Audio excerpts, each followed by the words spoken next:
విశాఖ తీరంలో బోటు మునిగిపోయిన ప్రాంతాన్ని గుర్తించామన్నారు ఆర్డీఓ దిలీప్. వారి ఆచూకీ కోసం కోస్ట్ గార్డ్ సహా అన్ని బృందాలు ప్రయత్నిస్తున్నాయని చెప్పారు. బోటు డ్రైవర్ చిన్న కమర్షియల్ షిప్ లోనే ఉన్నారని పేర్కొన్నారు.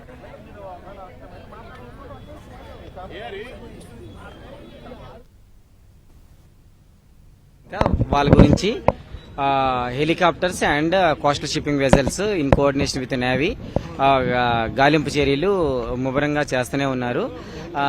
ఈ రోజు కూడా మనం every 2 hours commandants related to coast guard తో కాంటాక్ట్ లో ఉండడం జరిగింది. అప్డేట్స్ కూడా జిల్లా యంత్రాంగం ద్వారా జిల్లా యంత్రాంగానికి వాళ్ళు అప్డేట్స్ ఇస్తున్నారు.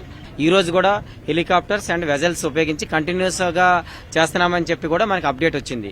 ఓషన్ అనే కరెంట్స్ అనేవి ఇప్పుడు రఫ్ వెదర్ ఉంది కాబట్టి దాంట్లో మొత్తం ఎక్కడికి వెళ్ళిందో ఎటువైపు వెళ్ళారో ఆ ఏరియా మొత్తం గాలింపు చర్యలు చేపట్టాలి కాబట్టి మొత్తం ఏరియా కూడా గాలింపు చర్యలు చేపడుతూనే ఉన్నారు. కానీ లొకేషన్ ఈజ్ ఐడెంటిఫైడ్. అంటే లొకేషన్ అంటే ఎక్కడ జరిగింది, మొత్తం ఎంత ఏరియా మొత్తాన్ని కూడా సెట్ చేస్తూనే ఉన్నారు. అక్కడ 50 kilometers విండ్ స్పీడ్ తో గాల్ వెదర్ ఉంది. ఇప్పుడు ఏదైతే వెహికల్ ఉందో అక్కడికి హెలికాప్టర్ గానీ ఎయిర్ రెస్క్యూ చేయడానికి ప్రజెంట్ అయితే లేదు.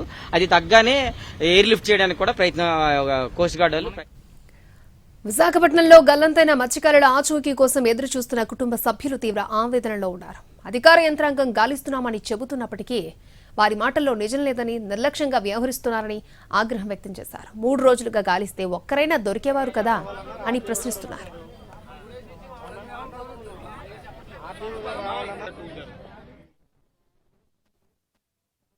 ఎయిర్ లిఫ్ట్ చేస్తా అన్నది తప్ప మిగతా 6 సంగతి ఏం చెప్పలేకపోతున్నారు. ఎందుకంటే ఇది సెర్చ్ ఆపరేషన్ చేశారో లేదో కూడా తెలియదు. వీళ్ళు అసలు గ్రౌండింగ్ ఎక్కడ జరిగింది, సీన్ ఆఫ్ ఇన్సిడెంట్ ఎక్కడ జరిగిందో కూడా వీళ్ళ దగ్గర సరైనటువంటి ఇన్ఫర్మేషన్ లేదు. సో ఎక్కడ ఎదుగుతున్నారు వీళ్ళు ఎక్కడ సమస్య ఉంటే ఎక్కడ ఎదుగుతున్నారు కూడా ఎవరికి అర్థం కావట్లేదు. సో అసలు వీళ్ళు 6 పరిస్థితి ఏంటి బ్రో? బ్రతుకున్న వ్యక్తి ఈ రోజు కాకపోతే రేపు కాకపోతే ఎల్లుండి వస్తాడు. మిగతా 6 ప్రాణాలతో ఉన్నారా? ఏమైనా ఇబ్బంది జరిగిందా? లేకపోతే కనీసం బాడీస్ అయినా చేరుతాయా ఏంటని చెప్పేసి ఈ మహిళల కుటుంబాల తాలూకు ఆవేదన, దానికి సంబంధించి ఏం చెప్పట్లేదు. నిన్న కొండపల్లి శ్రీనివాస్ మంత్రి గారు స్వయంగా చిన్న కూడా ఒక బోట్ లోని వీళ్ళతో పాటు కోస్ట్ గార్డ్ షిప్ తో పాటు ఎదుగుతున్నాడు అని చెప్పేసి ఒక రాష్ట్ర స్థాయి మంత్రి నిన్న ఒక స్టేట్మెంట్ ఇచ్చారు అందరి సమక్షంలోని. అంటే అది తప్పుడు స్టేట్మెంటే కదా. అంటే అతన్ని మిస్లీడ్ చేస్తున్నారా ప్రభుత్వం? మత్స్యకారులందరినీ మిస్లీడ్ చేస్తుంది. మాకేటి చేయట్లేదు. ఇవాళకి 3 రోజులు అవుతుంది. 3 రోజుల నుంచి చేస్తున్నాం అంటున్నారు. ఏటి కూడా చేయట్లేదు. ఇవరకు మాకు ఏది కూడా తెలియట్లేదు. మా ఊళ్ళు వస్తాలని మేము ఎదురు చూస్తున్నాం.